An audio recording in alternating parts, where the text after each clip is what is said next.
Good morning. The Business, Finance, and Facilities Committee is now in session. And I'm Carol Del Carlo, the Vice Chair, filling in for Trevor Hayes. Trevor, are you on the line? No? Okay, you're stuck with me this morning. Could you please call roll? Chair Hayes. Vice Chair Del Carlo. Here. Regent Carvalho. Here. Regent DeBrava. Here. Regent McMichael. Here. Regent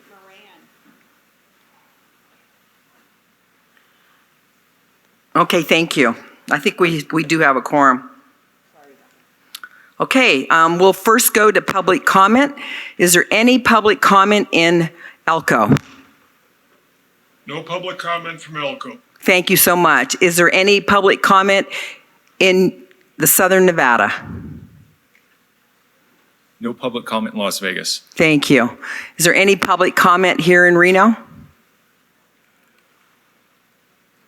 Seeing none, we'll go on to item number 2, our approval of our consent items and minutes. Move to approve. A move to approve. Do I have a second? Second. Thank you. Any discussion on any of the items? Hearing none, all in favor say aye. Aye. Any opposed? Motion passes. Thank you. We'll go on to item number 3, which is an informational only item. This is the second quarter fiscal year 2018 to 2019 fiscal exceptions, and I'll turn it over to our Chief Financial Officer, Andrew Klinger. Thank you, Regent Del Carlo. We just have a few items, and you've seen these items before. The first is the UNR Fire Science Academy continues to report a cash deficit of $8.6 million. The University of Nevada, Las Vegas School of Medicine reported a negative cash balance at the end of the third quarter, totaling approximately $3.3 million. The UNLV School of Medicine attributes this delay to delays in reimbursement. School of Medicine indicates that steps continue to be taken to improve the timelines of billing and payments from hospitals. The UNLV Intercollegiate Athletics also reported a negative cash balance at the end of the third quarter, totaling approximately $1.1 million. The UNLV Intercollegiate Athletics attributes this to collection of revenues in the first and fourth quarters, having the expenses occur within the first 3 quarters. The Intercollegiate Athletics program is committed to working on this deficit and anticipates athletics will have a remaining surplus of approximately $265,000 at the end of the quarter. And finally, CSN reported a negative cash balance for dental faculty practice, totaling approximately $500,000 at the end of the third quarter. This deficit has increased by approximately $45,500 since the last quarterly report. CSN indicates that a recommendation was made in December of 2018 to move toward a bifurcated clinical delivery model, which would reduce expenditures. That's the end of the report. Thank you, Mr. Klinger. Is there any discussion on any of the items? Amy? I'm sorry, Regent Carvalho. Thank you, Chair Del Carlo. I don't know if it's appropriate because I'm just putting it out there, but I was wondering if President Z could maybe talk about this bifurcated model that was introduced. Is this specifically with UNLV, or is that something in addition to that relationship? It would include a rearticulation of that relationship with UNLV, but more specifically what the model calls for is for the clinicals to be performed in the community, much like we do with nursing, as opposed to the family practice. So it's more of an integrated approach that is more comparable to what other similar programs are doing across the region. We've submitted that as a move in that direction, but we've also submitted a corrective action plan that we plan to take that would allow us to keep the current model and really to focus on increasing revenues. So that'll be coming before the Board of Regents for the next cycle. Anybody else have a question? Okay, hearing none, we'll go on to item 4, the third quarter fiscal year 2018 and 19 budget transfers, state-supported or self-supporting operating budgets. Again, this is information only. And as you can see, there was no transfer, so we're done with that item. And we'll go on to 5, and 5, it has been pulled by UNLV, so we're done with 5, and we'll go on to 6. This is going to be a short 2-hour meeting. We'll go on to item number 6. It's the second amendment to the interlocal medical office lease agreement with University Medical Center of Southern Nevada for the UNLV School of Medicine at 1524 Pinto Lane, UNLV. And so we'll go to the president of UNLV. Marta Miana, for the record. Over here, Carol. Oh, where are you? Regent Del Carlo. Oh, it's here. hard to see. The glare's pretty bad over here. We are far away. So with this agenda item, UNLV is requesting approval of the Second Amendment to the interlocal medical office lease between UMC and UNLV. This amendment, which runs concurrently to the lease and First Amendment, grants UNLV Medicine the ability to occupy an additional 2,475 square feet on the first floor of 1524 Pinto Lane.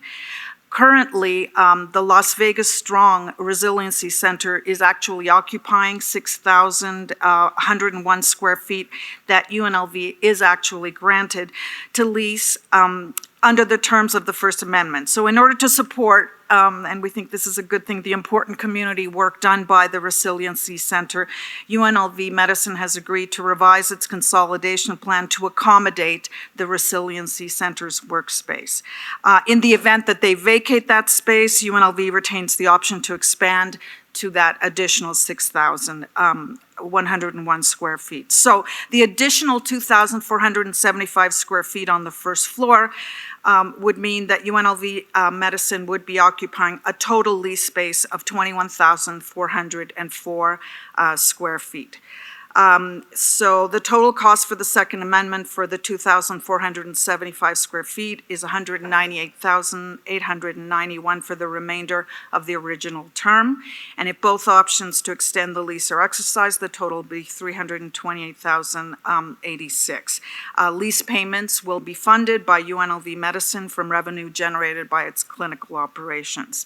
And finally, we're requesting approval for the Chancellor to be granted authority to execute the Second Amendment and any ancillary documents that are deemed necessary by NSHE's General Counsel Office to implement the terms and conditions of this lease and First and Second Amendments.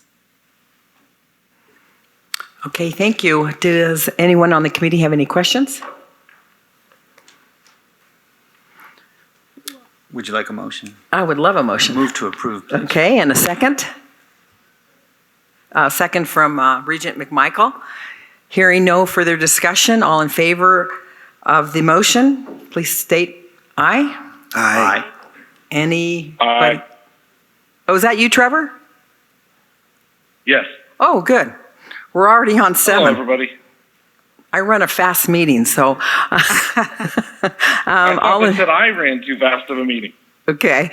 I believe there's nobody's against. Anybody against? Okay, this passes unanimously also. And so I gotta get out of that. Go on to item number 8. Is there any new business for our next meeting? Anybody? No, I did not. Oh, I'm sorry, we got to go to 7. Yes. I'm really going fast. Okay, 7, unsolicited offer for purchase of real property located at 4700 South Maryland Parkway, University Gateway Phase 2 for UNLV. And we'll go back to you, President Miana. Marta Miana for the record. So the purpose of this agenda, it's an information update for an unsolicited offer that UNLV received to purchase the University Gateway Phase 2 property that's located at 4700 South Maryland Parkway. So following a request of information process in 2014, UNLV engaged in a public-private partnership project with G2 Capital Development in the development of the University Gate Phase 1 and 2 projects. The board approved lease purchase agreements resulted in UNLV's ownership of Phase 1 of that project and lease purchase agreements for the second and third floors in Phase 2. On March 25th, 2019, UNLV received an unsolicited offer to purchase the entire Phase 2 building on which we now lease 2 floors.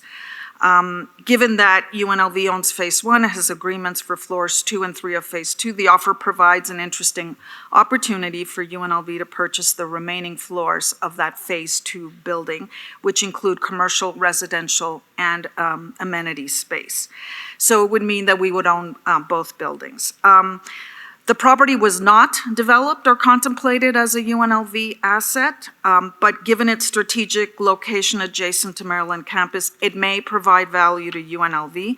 And basically, we're currently in the process of conducting due diligence on the offer, and we have a lot of things to consider. And if we determine, and that's an if we determine the acquisition of the property is in line with our priorities and needs, we would obviously at that point bring it as an action item to the board at a future meeting. Okay, does anyone have any questions on that? Okay, we'll look forward to hearing from you in the future if it's a good deal for you guys. Thank you. Okay, with that, we go to new business, item number 8. Any new business? Hearing none, we'll go to public comment in Elko. There's no public comment from Elko. Thank you. Is there any public comment in Las Vegas? No public comment in Las Vegas. Any public comment in Reno?